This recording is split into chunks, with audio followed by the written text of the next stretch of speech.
All right, I'm a little bit tired of talking about this white pile of shit that we got because up until day before yesterday, I had hope, the owner had hope that maybe just the body was bullshit and the neck might be American, but it might be like a second run factory unit or something like that, or like maybe the guy bought an actual fender neck that was like factory seconds or something like that, because you hear about that kind of stuff too. So it might account for it maybe coming with no nut, so he threw a cheap plastic nut into it. And it might account for the fact that there was no metal plate that had been set into the heel for the micro tilt adjustment. So it could have accounted for a few of those odd little details. And it might have even accounted for the really poorly cut nut pocket where the nut is fit, because it's cut at quite an extreme angle. And then they put a plastic nut that doesn't in no way, shape, or form fits the actual pocket that they cut for it. So I'm trying to account for these little details, and in the back of my mind thinking, oh, I really hope that this is American and that it's savable, because it's straight. So maybe we could rebuild the bottom of the heel and all this kind of stuff, but you know what we've all missed? Do you know that we have all missed the screamingest detail that this thing is a fake? And I'm shocked at myself because I looked at it 1,000 times. But you know what it is? I've concluded that your mind wants to see what it wants to see. So when you read a word that's misspelled, your brain just makes up for the difference. Like it makes up for what is actually not there. But would you stop and look at the only detail? Like if we'd seen that, just like if I'd noticed that initially, I'd have known the whole thing right away. I'd have known the whole thing was bullshit. If I had actually noticed and processed what I'm about to show you 3 days ago, then I would have known right away, right that second. There would have been no more investigation. I wouldn't have even pulled this guitar apart. Look at this. Like if I had taken notice of this and actually registered what I'm about to show you, what all of you, what I haven't seen a viewer comment on this, but so it stands to reason all of us missed this for the same reasons, because we were looking. Look at what that actually says. It says series number. Ding, ding, ding, ding, ding, ding, ding. Fake. Oh, you fucking turd. You fucking turd. I want to throw this thing off a cliff. And I'm really disappointed in myself that it took me 3 days to work this out.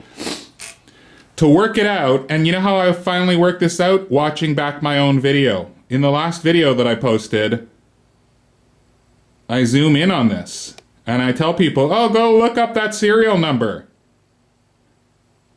No. It's not a serial number, it's a series number. It's the new Fender Scheme series number. Oh, you dirty slut.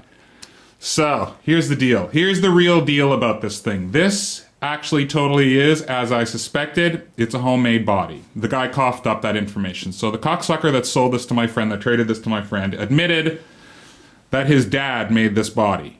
So of that, I was right. This was built in a shed. It's a pile of shit. I don't want to reuse it. I'm going to toss that in the garbage and we'll find another body. Those electronics, I don't know where the fuck he got those from. That's probably just stripped out of a Squire, and then he's got a 3-ply pickguard. This neck, I'm certain he bought on some dodgy Chinese website. Because that there, my man, is the only clue we needed to see right there. Just that. If I'd have taken notice of that and actually registered this in my brain 3 days ago, none of that video would have happened. I'd have just called him and said, dude, this is a fucking fake. So I guess I didn't notice that for a reason. I guess we got a couple of cool videos out of showing all these crazy details for a reason. But how crazy is that, right? So, like, this is all totally, completely, and utterly bullshit. These tuners, the chrome on them is junk. Like, you can tell by looking at the chrome is pitted, so those are junk reproductions. Somebody said this was plastic. Yup, totally plastic. This nut slot is cut at an awful angle.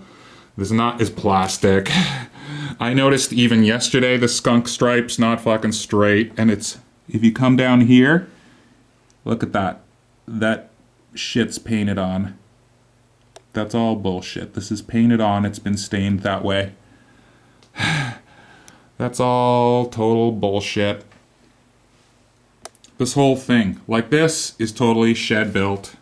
Look, look at his pocket again.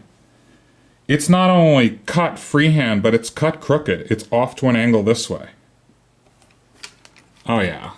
The fellow who tried to build this, I'm shocked, because visually from a foot away, like, when you look at his woodworking, it's like, how the hell did you... I don't understand how you cocked it up so badly in some places, but in other places, you managed to make this look... excuse me. Pretty damn legit from about a foot away.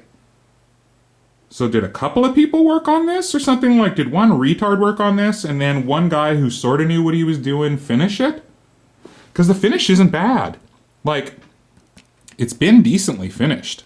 Whoever finished it, like, went the whole 9 yards finishing it. I mean, it's been sanded pretty poorly. Well, not poorly. It's been sanded in a way that you can tell that a human being did this. That somebody who's not a professional did this. Because you can feel little flat spots everywhere that wouldn't be there if this was a factory finish. So you can tell that a human being who's not a professional did that. But it's pretty good. Like, from a foot away, that looks totally legit, right? But then you open it up, and it's like, holy fuck. Did you, like, were you high when you did that?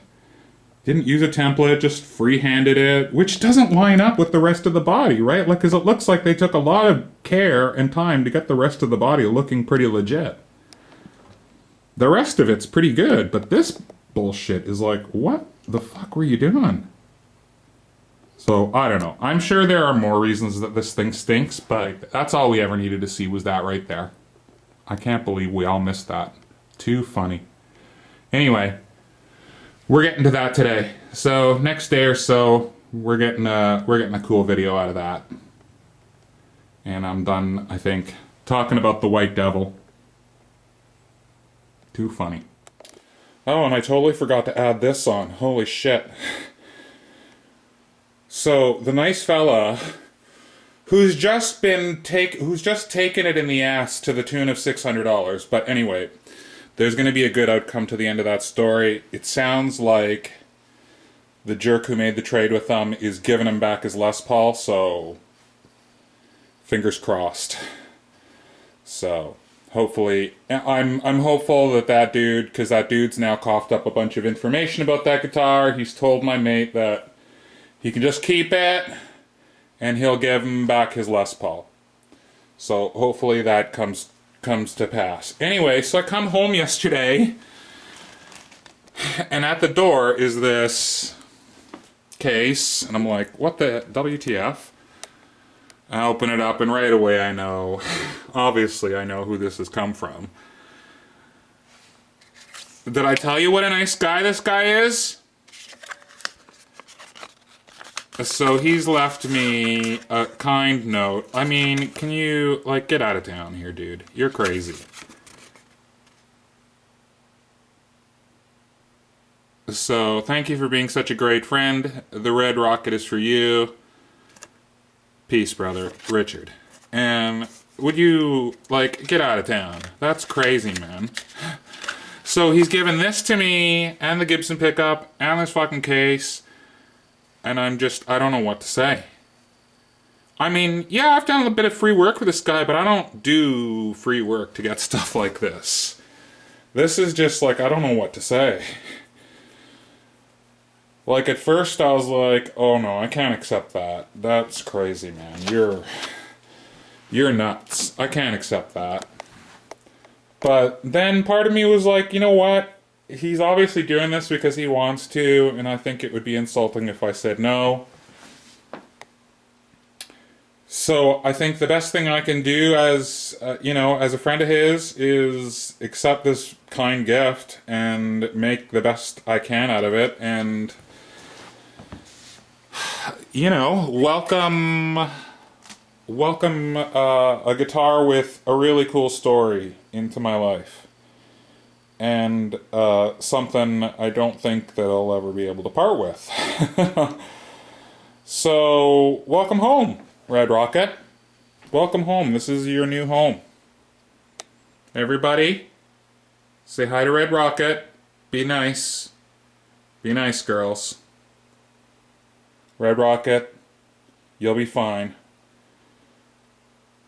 I know, they look like mean girls over there. But they're not. They're nice. Daddy's trained them well. Daddy's trained them to be welcoming.